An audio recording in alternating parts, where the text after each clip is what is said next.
Good evening and welcome to Tucker Carlson tonight. A big news day, maybe a pivotal one. The DOJ released its long-awaited internal review, as written by the department's inspector general, and it's packed with information. In a few minutes, Donald Trump Jr. will join us to respond to it. But first, what is in the report? Well, the document is more than 500 pages long, and parts of it are complex. And yet, within minutes of its release, the hairspray geniuses of cable news had it neatly summarized for the rest of us. It was a tough day for the FBI, they said, but here's the bottom line. A months-long investigation found no evidence that political bias played any role in this high-profile criminal investigation.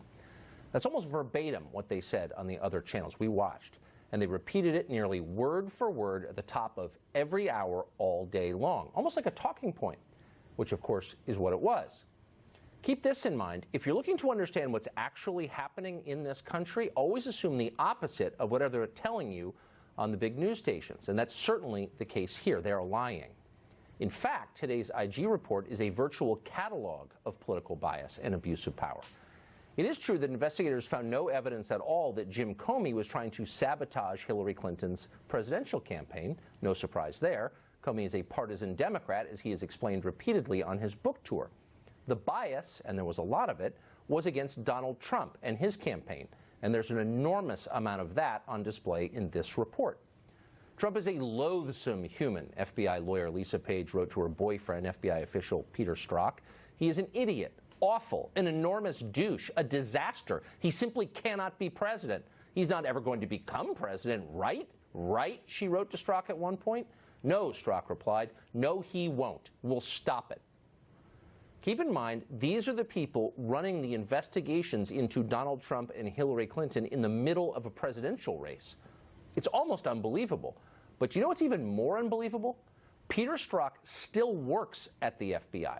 The man who promised to stop a presidential candidate from getting elected is still collecting a salary at our most powerful law enforcement agency. If you're looking for evidence of political bias, there you have it.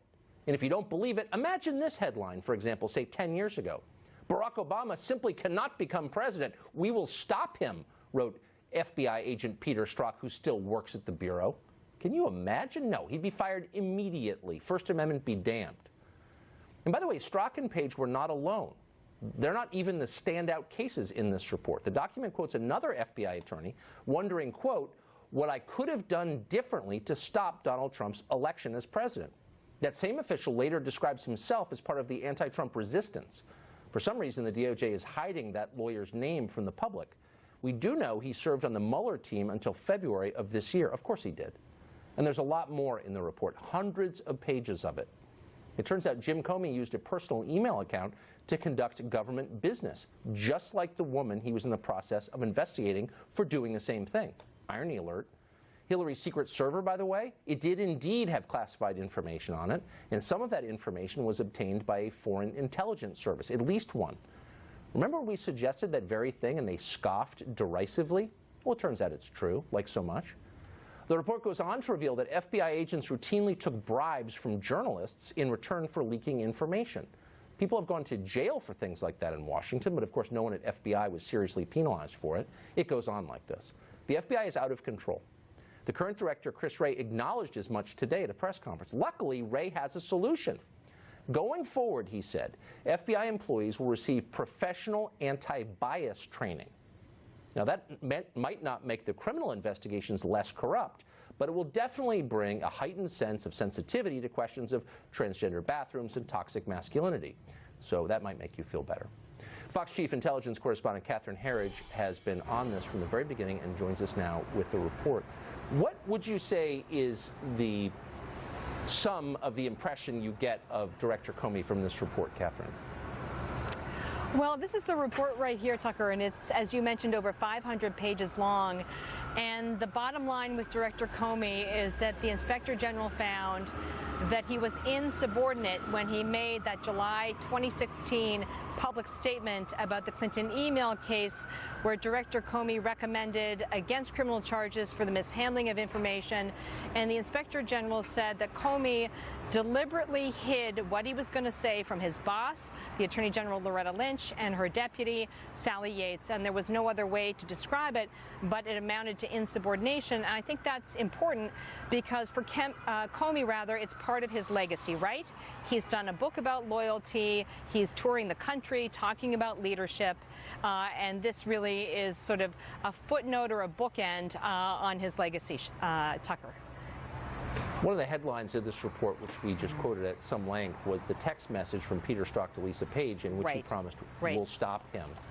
Mr. Strzok still works at the FBI. Has there been any indication of whether there'll be consequences for him? Right. So what we learned today from the FBI director is that they're going to refer some of the employees for administrative action. And I just want to kind of decode that for you a bit. Administrative action is not criminal prosecution. And for many of these people who are, implicated in the report, they've already left the Bureau. They've retired out. Right. They've just left on their own, or they've been, reassigned. Strzok is still there. And based on what we read in the report today, there seems to be evidence, as you mentioned, of this political bias. And if I could just say one thing, I think it's so important to pay attention to the language in the report. What they say is that they didn't find testimonial or documentary evidence, so no paperwork and no witness testimony, that political bias infected the decisions of the Clinton email campaign investigation, That doesn't mean it didn't happen or it wasn't there, but they're saying they didn't find evidence of it, right? So I think that that's an important distinction. It is. It certainly is, and thanks for pointing that out. Catherine Herridge, appreciate it. Yep, see you later. Thanks. Today's report reveals, as we just said, that if James Comey, no matter what you think of his politics, repeatedly and demonstrably broke protocol and engaged in insubordinate behavior. Tom Fitton is the president of Judicial Watch, and he joins us tonight. Tom, you make a living filing requests, FOIA requests for government documents. You have a sharp eye for what's been deleted from documents. Are you confident these 500-odd pages are the whole story of the investigation into the Clinton email scandal? Well, it's the beginning of the story in the least, because obviously there's this connection between Peter Strzok, the Clinton emails, and the Russia investigation, which is yet to be analyzed by the IG. Look, Judicial Watch uncovered the Clinton email scandal, so it's upsetting to see documented evidence of the FBI and DOJ bending over backwards to protect Hillary Clinton and deferring to her on virtually every issue and deciding early on not to prosecute her and just go through the motions of an investigation, despite all the evidence that we had uncovered that she knew what she was doing was inappropriate. She was warned by her national security team and a security team not to do it, and that she did it to avoid disclosure and accountability, all of which goes to the heart of guilt in terms of trying to figure out what her intent was for mishandling classified information and other government documents. It's incredible. I think your viewers need to look at the report themselves. Don't trust the media analysis of it, because the documentation shows a Justice Department that was desperate to protect Hillary Clinton, while at the same time, as these texts indicate, was gearing up to go after Donald Trump at the very same time. So when you compare and contrast what happened with Mrs. Clinton with what was going on with Hillary, with President Trump, or then candidate Trump, these same people were working with the Clinton campaign vendor Fusion GPS to target and spy on the man. That's an excellent point. We're leading with the subjective analysis, but the data are in this report and worth reading. Thank you. Tom Fitton, good to see you. You're welcome. Ron Hosko is the former assistant director of the FBI, and he joins us tonight. Mr. Hosko, thanks a lot for coming. I want to read you an exchange between unnamed FBI employees on election night. I can't stop crying, says one. I am numb, says another. I'm so stressed about what I could have done differently. I think the FBI's influence may have had an effect in this. I don't know. We broke the momentum, meaning the momentum of the Hillary Clinton campaign. So here you have unnamed FBI employees lamenting the fact that they couldn't help a specific political candidate become president. What's your reaction to that? You know, it kind of sickens me, Tucker. I think those employees, those mentioned in this report, have failed the organization. They've failed the expectation of the highest degree of professionalism. They've let their biases perhaps intersect with an investigation. So it's deeply concerning, and I think Christopher Wray is determined to take some action on that. I'm confused, though, as to why we don't have a right to know who these people are and what they're doing now. I mean, if you write in an email, and apparently this is real, we broke the momentum, we hurt Hillary, we shouldn't have done that, I'm heartbroken that she lost. Don't I have, as a citizen, a right to know what you're doing now? Who are you? Who wrote that? I mean, these are public employees. Well, they are public employees, but there's also a public process. There's an internal disciplinary process. It sounds as though a number of employees have been referred to that process. And so just like the director said in his press conference today, he's going to hold off on that and follow standing policy until those issues are resolved. Now, we may learn who that is later. Quite clearly, we've seen and heard some of the text messages and IMs back and forth with Strzok and Page. They're very, very concerning, and trust me, the workforce is hurt by that, and they're offended by it. Yeah, and all the other people who are investigated by Strzok and Page and the rest of these have grounds for reopening cases, I would think. Anyway, Ron Hosko, thank you. Great to see you. Sure. You too. Hillary Clinton took to Twitter today to suggest that she was annoyed by the revelations in the IG report, responding to the news that Jim Comey also used a private email to conduct government business. Clinton tweeted this, quote, "But my emails." Richard Goodstein advised both of Hillary Clinton's presidential campaigns, and he joins us now. Richard, I can, not a Hillary voter, as you know, I can sympathize, actually, with her point that here was Jim Comey investigating her for using private email while using it himself. What's your reaction to that? Look, Tucker, this whole analysis, in my humble opinion, is twisted. It's perverse. The fact is, Peter Strzok, who's public enemy number one here, could have easily leaked out the fact that Donald Trump was, and people around him were consorting with Russians who claimed they had dirt on Hillary to affect the campaign. And well, that's listen. Let's let me tell you what's not embarrassing. Before you go off into Putin conspiracy land, let me just bring you back to the. We know that Don Jr. said, "Please love it." Right, I know he's working for Putin too. Of course, well, right, I'm aware of all that. I know where you are on this. Take off the tinfoil hat and respond just to today's IG report, which is really interesting. So we learn that there were, in fact, classified emails on that server, which I think you personally assured our viewers didn't exist, and that, in fact, that server was penetrated by a foreign intelligence service. Hillary Clinton did that. Now, you're gravely concerned about the effect of foreign intel services on our government. Does it bother you that Hillary Clinton, your former boss, allowed that to happen? So let's talk, if we can, for a second. There are two statutes, and people say, this report says there was nothing prosecutable. People on this network are saying, oh, no, that's a mistake. There are two statutes. One required her intent to disclose classified information. I'm not calling for prosecution of anybody. Okay. I'm actually against most prosecutions. I'm good. As a general matter.